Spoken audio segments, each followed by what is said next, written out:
14 নম্বর দিন আমি কারাট থেকে শুরু করছি ব্যাঙ্গালোরের দিকে যাওয়া। রেডি হয়ে গেছি, এবার বেরোবো।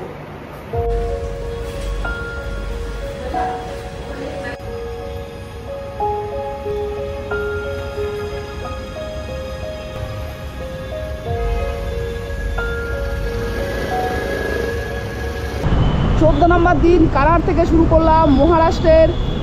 সকালবেলায় হালকা মেঘলা আকাশ, রাতে ঝিরঝির করে বৃষ্টি হয়েছে, রাস্তাঘাট ভেজা।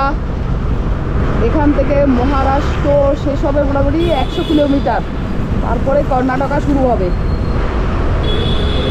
রেনকোট পরে সকাল সকাল রেনকোট পরেই শুরু করলাম আজকে, কারণ যে কোনো মুহূর্তে এখানে বৃষ্টি নামে। প্রত্যেকদিন বেরোতে বেরোতে লেট হয়, আজকে একটু তাড়াতাড়ি বেরিয়েছি, ওই 8:15 নাগাদ বেরিয়ে পড়েছি। তো আজকে একটু লম্বা যাওয়ার প্ল্যান রয়েছে, দেখি 450 কিলোমিটার ওপরে যদি যেতে পারি তো খুবই ভালো। সেই কারণে একটু সকাল সকাল বেরোলাম। আর রেইনকোটটা পরে ভালোই হয়েছে, কারণ হালকা ঠান্ডা রয়েছে, ঠান্ডার আমেজ। আর চারিদিকে মেঘলা ওয়েদার, আবহাওয়াটা পুরো একটু ক্লাউডি রয়েছে। আর ঘন্টাখানিক গাড়ি চালিয়েছি, আর চালাতে পারছি না, মানে তাকাতে পারছি না এরকম। তাই এখানে গাড়ি গেলাম, টিফিন করার জন্য কিছু খাওয়া হয়নি, সকালবেলা একটু তাড়াহুড়ো করে বেরিয়েছি। একটা বিস্কিট খেলাম আর চা খাচ্ছি একটু ঘুমটা কাটানোর জন্য। বম্ম ঘুম পেয়েছে।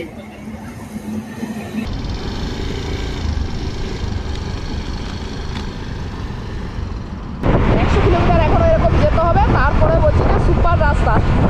এখানকার লোকজনও বলছে, ম্যাপেও তাই দেখাচ্ছিল যে কাজ হচ্ছে অনেক জায়গায়। এখনো ব্যাঙ্গালোর 593 আর বেলগাঁও 91। মহারাষ্ট্র রাজ্য সড়ক যোজনা। কর্ণাটকে চলে এলাম, মহারাষ্ট্র এক্ষুনি ছেড়ে দিলাম। দেখি কতগুলি রাজ্য ক্রস করলাম। প্রথমে ঝাড়খণ্ড, বিহার, তারপরে ইউপি, দিল্লি, হরিয়ানা, রাজস্থান, তারপরে গুজরাট, দমন, মহারাষ্ট্র, কর্ণাটকা, 10টা রাজ্য টাচ করে ফেলেছি। 9টা রাজ্য ক্রস করে এখন 10ম রাজ্য কর্ণাটকে প্রবেশ করলাম আমার এই GQ রোড ট্রিপে। আজকে 14 নম্বর দিনে 10মতম রাজ্যে আমি চলেছি। শুরু হয়ে গেছে সাউথ ইন্ডিয়ার সৌন্দর্য। চলে এলাম পশ্চিম ভারত থেকে দক্ষিণ ভারতে, অসাধারণ ফিলিংস হচ্ছে। পূর্ব ভারত থেকে শুরু করে মধ্য ভারত, উত্তর ভারত, মধ্য ভারত হয়ে পশ্চিম ভারত হয়ে এখন আমি একদম চলে এলাম দক্ষিণ ভারতে। নারকেল গাছ চারিদিকে, যেদিকে তাকাচ্ছি খুব সুন্দর সাজানো রয়েছে। সামনে আরো সুন্দর নজারা আসবে। এই পাহাড়টা পুরো ফাটিয়ে দিয়ে ফাইবার ব্রিজ বানাচ্ছে। এবার এদিকে দেখা যাচ্ছে যে গোয়ার রাস্তাটা এইদিকে। আমি তো গোয়া যাবো না, এদিকে গোয়া। আমি যাবো এদিকে ব্যাঙ্গালোর হয়ে চেন্নাই। উটি থেকে তারপর চেন্নাই যাবো। তাই এবার জিপিএসটা আবার দেবো। আমি দেখছি জিপিএস আজকে 14 নম্বর দিনে প্রথম জিপিএস বের করলাম।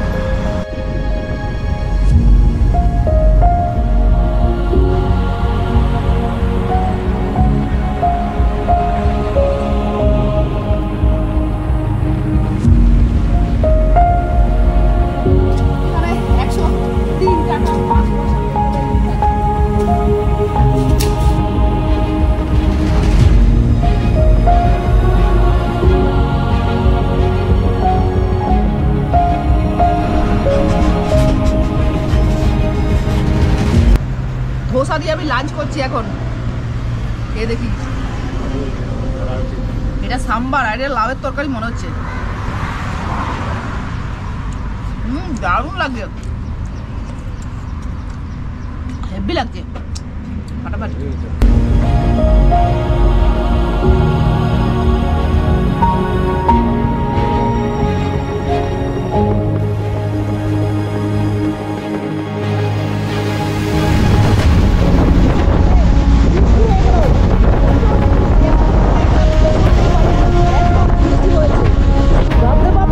বৃষ্টিতে কেঁপে গেছি, এত ঠান্ডা লাগছিল, বৃষ্টি হচ্ছিল। আর এখন দেখো ধুলোর ঝড়, ধুলো উঠছে, রাস্তা খড় করে শুকনো, আর আমি পাগলের মতো মানে ভিজে চলছি।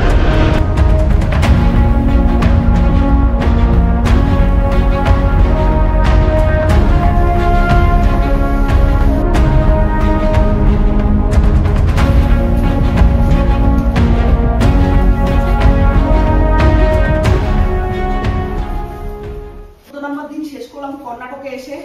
এখান থেকে ব্যাঙ্গালোর 300 কিলোমিটার আর উটি হচ্ছে 400 কিলোমিটার।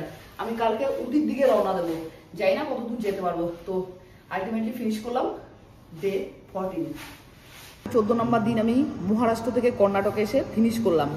তো আজকে রাতে আমার ডিনার দেখো, 2টো তন্দুরি রুটি আর 1 বাটি রাইস দিল, 2টো সবজি, একটা ডাল। কেমন হয়েছে খেতে আমি দেখি। ভালো হয়েছে সবজিটা। বাবাটা দেখি, ভালোই বানিয়েছে। আর এটা মনে ডাল, দেখি সুন্দর, দারুণ খাবার। এটা 180 টাকা থালি। এই আতাটা দেখতে পাচ্ছ, এই আতাটা আমি কিনেছি গুজরাট আর রাজস্থানের বর্ডারে, মানে যেদিন রাজসামান থেকে বেরিয়ে গুজরাটের দিকে ঢুকছি। কাঁচা কিনেছিলাম, পাকছেই না, আরো 4টে ছিল সাথে। ওইটা তো আধ কাঁচা বা পাকেনি ঠিকঠাক, এটা মনে হয় খুব পেকেছে, দেখবো খেয়ে। আর তারপরে এইটা কিনলাম, কি ব্যাপারটা বুঝতে পারছি না। মহারাষ্ট্রের একজন মহিলা বললো দারুণ খেতে, কি মারাঠিতে ভাষা বললো, আমি বুঝতে পারলাম না। একটু ভেঙে আগে খেয়ে দেখি এটা কি জিনিস। লম্বা লম্বা দেখতে, ইমা এটা তো সবেদা। আমি ভেবেছি কি না কি মারাঠি ফল, সবেদা এটা মনে হচ্ছে। সবেদা পাকেনি, সবেদা। এটাও কাঁচা কিনেছিলাম, আমি ভেবেছি এরকম ছিল, একদম লম্বাটে মার্কা, গোল হলে বুঝতে পারতাম সবেদা। কি যে মারাঠি ভাষায় বললো বুঝতে পারিনি, খেয়ে এখন ভেঙে দেখছি যে সবেদা।